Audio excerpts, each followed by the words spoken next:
community needs spiritual guidance to succeed. It is my honor to introduce a pillar of this community who has furthered Jewish observance in Malden for the past 14 years, our Rabbi Yitzchak Zev Rabinowitz.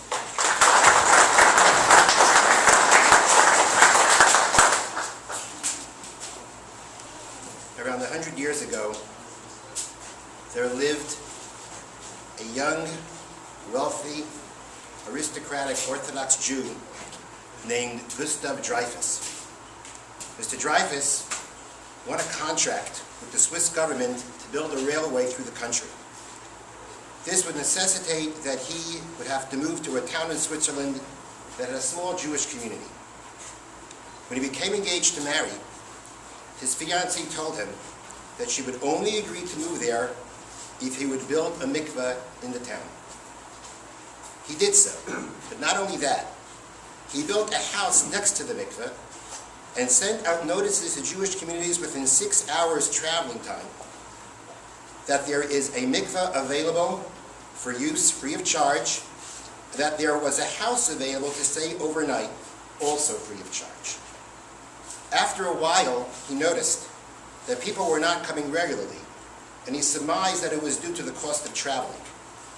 So he sent out rail passes for free travel to all the families that used the mikveh. There at least was a great-grandson that is here with us, is or was here with us today. Oh, he is, okay. There is a great-grandson of Gustav Dreyfus who is here with us today, and his name is Rabbi Naftali Beer, the Rosh Kollel of the Kollel of Greater Boston. Rabbi Beer is one of a number of Talmidei Chachamim Torah scholars and Marbitzei Torah, those who spread Torah throughout communities that his family consists of. His uncle was Rabbi Moshe Eisman Zatzal, who was one of Rabbi Aaron Kotler Zatzal's closest students, and his cousins are all Talmidei Chachamim community leaders with beautiful Jewish families. Rabbi Beer asked his grandmother how she merited to have, at that time, 10 grandsons who were studying Torah in yeshiva. And she attributed it to her father, Gustav Dreyfus' dedication to the mitzvah of mikveh and Taras HaMishpacha, family purity. This is the merit of participating in building a mikveh.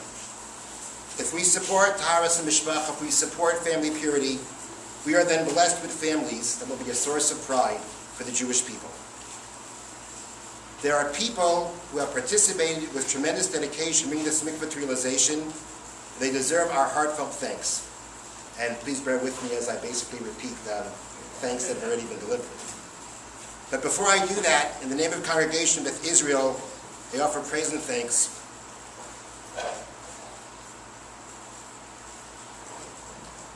to God for bringing us to this momentous occasion. I would like to thank the Honorable Mayor of Malden, Mayor Richard Howard, for taking time out of his busy schedule and honoring us with his presence. Thank you, Mayor Howard, for your support and for all that you've done for our congregation in the city of Malden.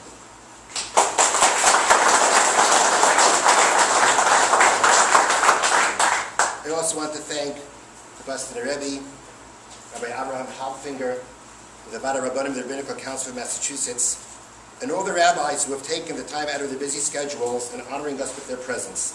Thank you for your support.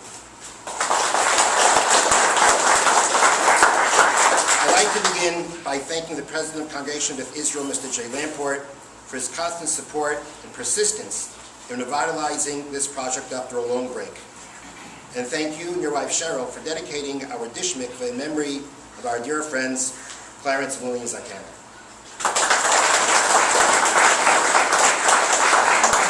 I'd like to thank our past president, Mr. Larry Weiner, and all the members of the Beth Israel board for their support in the building of the mikveh.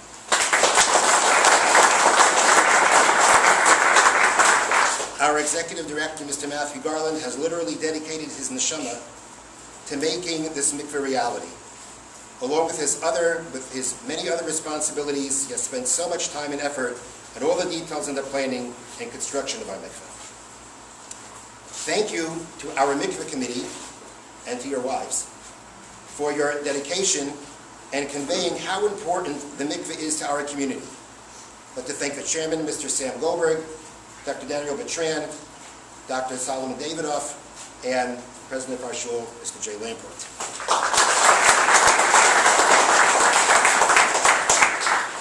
And again, special mention goes to the chairman, Mr. Sam Goldberg, who has taken many hours out of his very busy schedule in working out all the details for the project. Thank you, Matthew. Thank you, Matthew. Thank you, Leah. Thank you, Sam. Thank you, Ellen.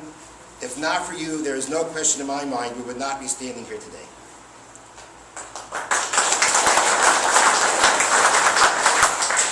Thank you to my wife, Tova, and her team of Joyce Levin, Cheryl Lamport, and Esty Rabinowitz for preparing the beautiful spread that we will be partaking from after the ceremony. And thank you to all those who assisted in setting up. I'd also like to take the time now to thank the people who will be literally building the mikveh. I'd like to first thank our general contractor, Mr. Peter Haven.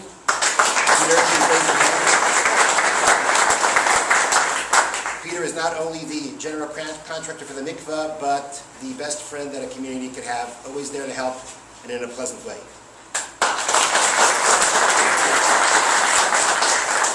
I'd like to introduce you to Mr. Fred Bonney, who also been very involved in this project, been extremely helpful. Fred, we all know that we're here today a lot because of you, and we thank you for all your help.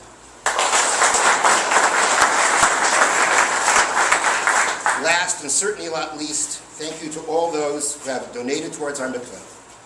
In these economic times, we find ourselves, it's not easy to do, but that makes the mitzvah even greater. We feel tremendous gratitude to you and to all future donors. And a very special thanks to the sisterhood of congregation Beth Israel, to its presidents, Joyce Levin and Robin Katzman, and all its members for their generous donation towards the mikveh.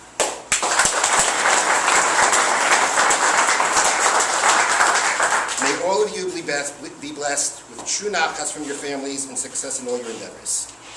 At the end of Tractate Yoma, the tractate that deals with Yom Kippur, Rabbi Akiva declares, "Praiseworthy are you, Israel. Before who do you cleanse yourselves? Who cleanses you? Your Father in heaven. As it is said, and I shall sprinkle pure waters upon you, and you shall be cleansed." And it also says, the mikveh of Israel is God. Just as mikveh purifies the contaminated, so does the Holy One, blessed be He, purify Israel. The basic interpretation of the word mikveh in this verse, the mikveh of Israel is God, is that God is the hope of Israel. The metaphor of a mikveh of water used in this verse teaches us a very important connection. Where there is mikveh, there is hope. Where there is mikveh, a family can look forward to a future full of hope and confidence. Where there is mikveh, a community can look forward to a future full of hope and confidence.